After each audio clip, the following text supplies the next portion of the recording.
próximo resultado, a gente vai ver um teorema de fatoração única em z de x. A gente já viu um teorema de fatoração única para polinômios com coeficientes no corpo. Então, é lógico que se eu pego um polinômio f em z de x, né, não constante, eu posso pensar nesse polinômio lá dentro do q de x e usar o teorema da fatoração única que a gente viu em q de x. Então, ele vai se fatorar como um polinômio, como um produto de polinômios mônicos lá irredutíveis, mas em q de x. Então, o que eu posso falar para polinômios em z de x? Então, a gente vai relacionar esse teorema que a gente viu com uma fatoração em produto de polinômios primitivos e irredutíveis em z de x.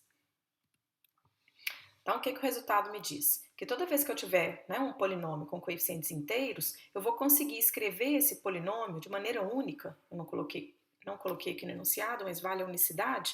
Eu vou conseguir escrever esse polinômio de maneira única como sendo produto de um número inteiro, não nulo, então esse d é um número inteiro, e polinômios primitivos e irredutíveis em z de x, tá? Aqui eu não coloquei eles, aqui não são necessariamente distintos, porque eu não agrupei, mas se a gente agrupa e deixa, né, ter um P1 elevado a um N1, PK elevado a um NK, seriam polinômios primitivos, irredutíveis e distintos. Então, vamos ver o porquê, e de maneira única, a menos da ordem dos fatores. Então, vou mostrar só a existência desses polinômios. Então, a gente lá do teorema de fatoração única para coeficientes num corpo, a gente sabe que esse f de x vai se escrever como um elemento em q de x, que eu estou chamando aqui de b sobre c, né, um racional não nulo, e um produto de polinômios qi, estou chamando aqui q1, qr, então esses qi de x são polinômios em q de x, com coeficientes em q, mônicos, a gente sabe lá do teorema da fatoração única e irredutíveis. E aí vou chamar de MJ o MMC dos denominadores dos coeficientes de cada um dos QJs, para todos os J's aqui de 1 até R. Então, vou pegar cada um desses QIs, tirar o MMC dos denominadores e esse MI seria o MMC desses denominadores do QI. Aí, o que a gente viu? Então, a gente viu que se eu pego, né, cada QJ, multiplico pelo seu MMC, aqui eu estou chamando esse polinômio, né, esse novo polinômio de PJ, mas a gente viu lá atrás que esses polinômios vão ser primitivos e irredutíveis e, obviamente, vão ter coeficientes inteiros.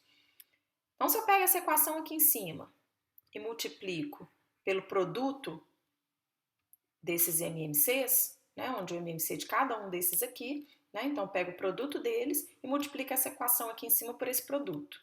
Então, eu já tinha passado esse C aqui para cá, né, então C vezes F de X é igual a B vezes o produto dos QIs. Agora, se eu multiplico, então, por produto dos MIs, eu vou ter essa equação que está aqui. C vezes o produto dos MIs vezes F é igual a B vezes o produto dos MIs vezes o produto dos Qs. Só que MI e QI, né, ou MJQJ, como eu coloquei ali, é igual, estou chamando de PJ. Então, essa equação fica C vezes o produto dos MIs vezes F é igual a B vezes o produto desses PIs, onde eu sei que esses PIs são primitivos, polinômios primitivos com coeficientes inteiros. Agora, vamos olhar para o conteúdo dessa igualdade aqui de polinômios.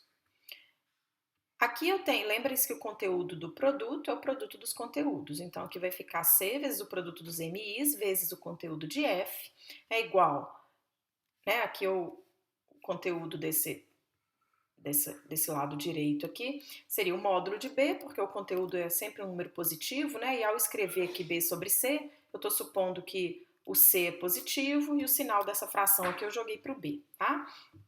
Então seria o módulo de B vezes o conteúdo de cada produto dos conteúdos de cada PI. Só que lembrem-se que PI é primitivo, portanto o conteúdo é 1. Então eu tenho essa equação aqui, que C vezes o produto dos MIs vezes o conteúdo de F é igual ao módulo de B. Então isso aqui implica que né, esse número aqui, C vezes o produto dos MIs, divide B, porque conteúdo é um número inteiro. Isso aqui é um inteiro positivo, né? Na verdade, um número natural. Então isso aqui divide B, ou seja, existe um inteiro D, tal que B é igual a esse C vezes esse produto dos MIs vezes D, né? Onde D aqui é um número inteiro, já que isso divide B. Então, volta nessa equação aqui, né, que eu circulei na linha anterior. O que a gente tem? Que f de x, se eu isolar o f aqui, F é B dividido por C vezes o produto dos MIs vezes os PIs. Só que B dividido pelo produto dos C vezes MIs é D. Então, olha o que eu tenho aqui. Que F vai ser igual, aqui em cima a gente teria que F é igual a B dividido pelo C M1 MR vezes o produto dos P's, P1, PR. Mas isso aqui é o que eu chamei de D, então a gente acabou de mostrar a existência de um número inteiro, isso aqui é inteiro, porque acabei de ver aqui que D esse produto divide B, de um inteiro e de polinômios primitivos e irredutíveis com coeficientes em Z, tal que F se fatora dessa maneira. Então eu deixo a unicidade para vocês lerem lá no livro, a prova da unicidade é que eu vou precisar da existência dessa fatoração. E aí fica assim mostrado então que a partir da fatoração em Q de x desse polinômio f, que tem coeficientes inteiros, eu sempre vou conseguir uma fatoração desse f também como polinômios irredutíveis com coeficientes inteiros, tá? E aí, para finalizar, nós vamos falar agora dos irredutíveis em Q de x. Quem são esses polinômios mônicos irredutíveis em Q de x? A gente já viu que os irredutíveis em C de x, como C é algebricamente fechado, nós vimos que esses irredutíveis são da forma x menos beta, são os únicos polinômios irredutíveis em C de x, são os polinômios de primeiro grau. Em R de x, a gente viu que os únicos irredutíveis, os únicos mônicos irredutíveis, são os polinômios de primeiro grau, x menos a, aqui não escrevi, mas o beta aqui tem C, aqui A, B e C, são números reais. Em R de x, nós vimos que os únicos mônicos irredutíveis são os do primeiro grau e os polinômios do segundo grau, da forma x2 mais bx mais c, com b2 menos 4c menor que zero. Então, a pergunta é em Q de x? Agora, a gente está descendo o nosso corpo aqui. Em Q de x, quem são esses irredutíveis? Então, o próximo resultado vai dar para a gente um teste para a gente verificar se o polinômio é ou não irredutível em Q de x. Então, esse resultado é chamado critério de Eisenstein. E ele diz o seguinte, pega um polinômio com coeficientes inteiros. Então, estou pegando um polinômio em z de x, tá? Que a gente vai escrever dessa maneira aqui. Estou supondo que esse f é um a0 mais a1 de x mais um anxn, tá? Onde o an aí é o coeficiente líder desse polinômio. E eu vou supor que exista um primo p, tal que o p divide todos os coeficientes aqui do f, exceto o an. Então, ele divide o A0, divide o A1, divide todo mundo até o AN-1, exceto o AN. E, além disso, o P ao quadrado não divide o A0. Que o P divide o A0, mas o P ao quadrado não divide o A0. Então, se eu encontrar esse primo P com essas condições, então eu garanto para vocês que esse polinômio com coeficientes inteiros, ele é irredutível em Q de x. E aí, olha só, eu peguei um exemplo aqui primeiro, só para mostrar que, a partir desse resultado, então a gente consegue produzir polinômios irredutíveis em Q de x de qualquer grau. Observe que em C a gente só tinha de grau 1, em R a gente só tinha de grau 1 e de grau 2, agora em Q de x a gente tem polinômio de qualquer grau irredutível. Esse exemplo aqui me mostra isso. Considera o polinômio x elevado a n menos p, onde p é primo. Tá? Não escrevi aqui, mas p é primo.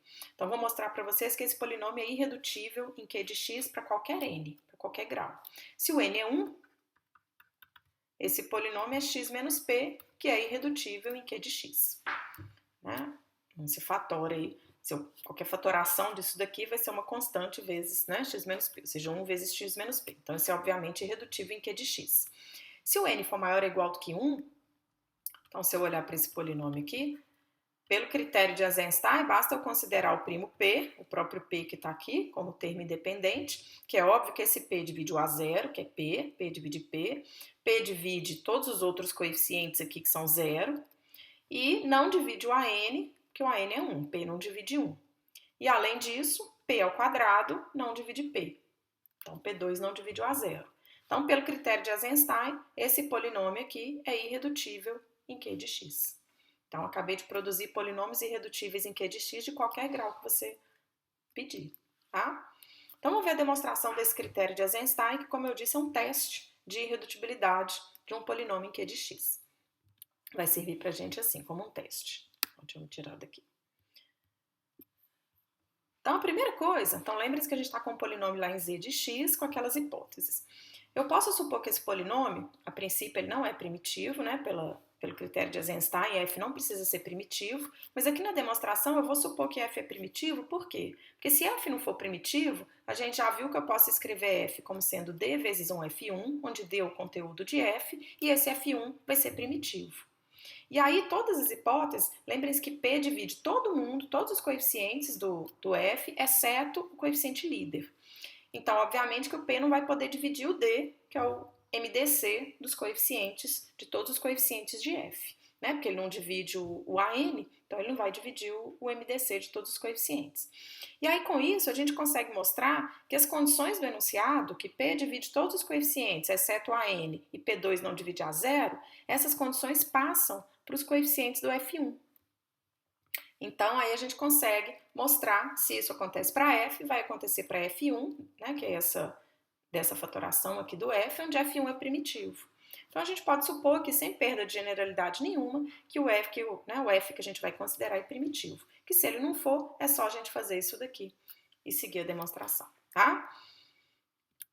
Então, como F é primitivo, e aí o que a gente já viu lá atrás? Que se F é primitivo, irredutibilidade em Q de x, que é o que a gente quer mostrar, é o mesmo que irredutibilidade em z de x. Lembrem-se, se f é primitivo, nós mostramos que se redutível em z, se somente se irredutível em q. Portanto, se f é primitivo, irredutível em q de x, se somente se irredutível em z de x. Então, a gente vai mostrar que esse polinômio é irredutível em z de x, que aí a gente trabalha com os coeficientes inteiros. Então, suponha que esse f se fatora como um g e h. Aqui eu não escrevi, mas estou supondo que esse g e h vão ser polinômios em z de x e de grau estritamente menores. Então, o grau de g e o grau de h são estritamente menores que o grau de f, que a gente está supondo n. Tá? Então, estou supondo que o nosso f de x tem aquela escrita a0 mais a1x mais etc. a nxn. Nossa notação padrão aí. Então, vamos dar uma escrita aqui para G e H. Vamos supor que G é esse polinômio aqui, B0, B1, TBR. H de X é o C0, C1, CS. Então, G tem grau R, H tem grau S, onde a gente sabe que R e S são estritamente menores que N. Aí, o que a gente tem? Que A0 é igual a B0. Se eu pegar, né, o coeficiente, o termo independente aqui do F, ele vai vir do produto dos termos independentes de G e H. Então, A0 é B0, C0. E aí, lembre-se que P divide A0, por hipótese. Então, P vai dividir esse produto, P é primo, então ele tem que dividir um dos fatores. Então, ou ele divide B0, ou P divide C0. Só que a gente também tem, por hipótese, que P2 não divide A0. Então, o P só pode dividir um deles. O P não pode dividir o B0 e o C0. Ele só divide necessariamente um deles. Então, vamos supor que ele divide o B0 e não divide o C0, tá?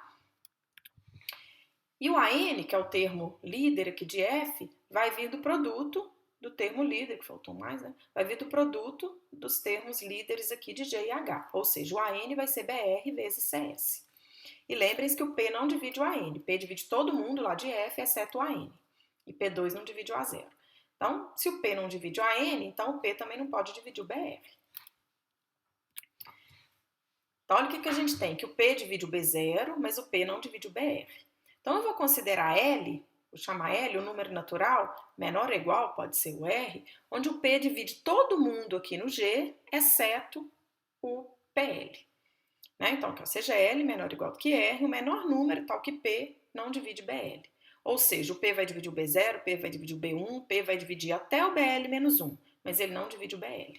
Tá? Como eu já sei que ele não divide o R, então esse número pode ser até o R. Então, é um número aqui entre 0, né, 1 até o R. 0 não, porque ele divide, né, o P0. Então, de 1 até R, desculpa. Né? Então, olha o que a gente tem. Aí, se eu pego um termo genérico lá do, né, sem ser aqui o A0 e sem ser o AN, um termo do meio lá do polinômio F, eu sei que esse termo é B0, CL como F, né? A gente está escrevendo FG vezes H. E o G é B0, BR e o H é C0 até CS, né? Então, o coeficiente de F é dado por essa escrita aqui, B0 CL mais B1 CL menos 1 mais BL menos 1 C1 mais BL C0. Aí lembrem-se que a gente tem aqui, ó, o P dividia todo mundo ele dividia o B0, o B1 até o BL-1 e só não dividia o BL.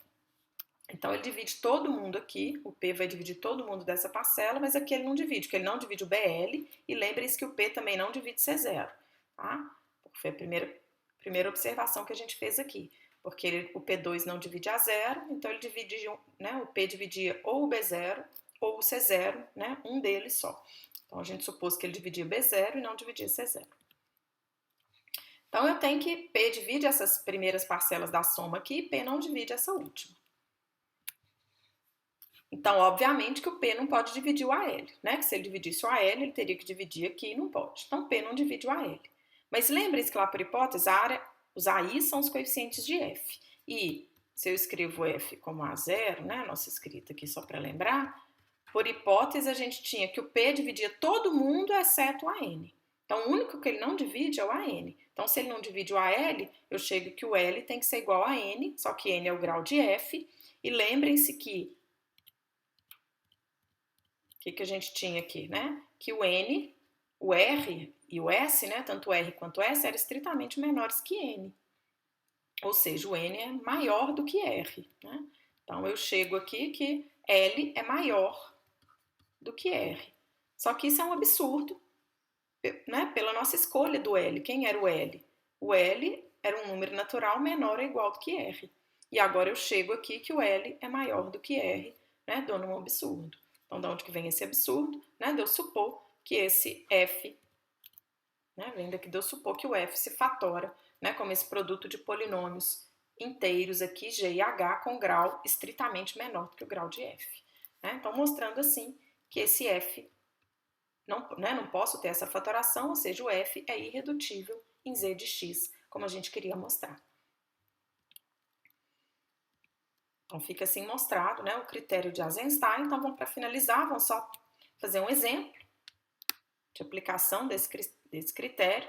Né? Então, como eu disse, ele é um teste para a gente verificar a irredutibilidade de polinômios com coeficientes inteiros em Q de x. Então, o exemplo é: verifique se esse polinômio aqui de grau 6 é irredutível em Q de x. Então, vamos ao critério para isso, né? O que eu preciso? Observem que é um polinômio inteiro, né, com coeficientes inteiros, então posso aplicar o critério. Então, eu teria que achar um primo que divide todos os coeficientes. Estou só escrevendo aqui os coeficientes de f. Então, um primo que divide todo mundo, exceto o AN. Mas o AN aqui é 1, particularmente que nós pegamos um polinômio mônico. Então, eu tenho que achar um primo que divide 25, 5, 20 e 15. Né? Os primos divisores de 15 aqui são 3 e 5. Né? Mas 3 não divide 20, né? Nem 3 divide 5 aqui. Então, vou pegar o P igual a 5 para verificar. Então, a gente sabe que 5 divide 15, 5 divide 20, 5 divide 5 e 5 divide 25. Ou seja, e 5 não divide 1, obviamente. Então, ele divide todos os coeficientes, exceto o AN.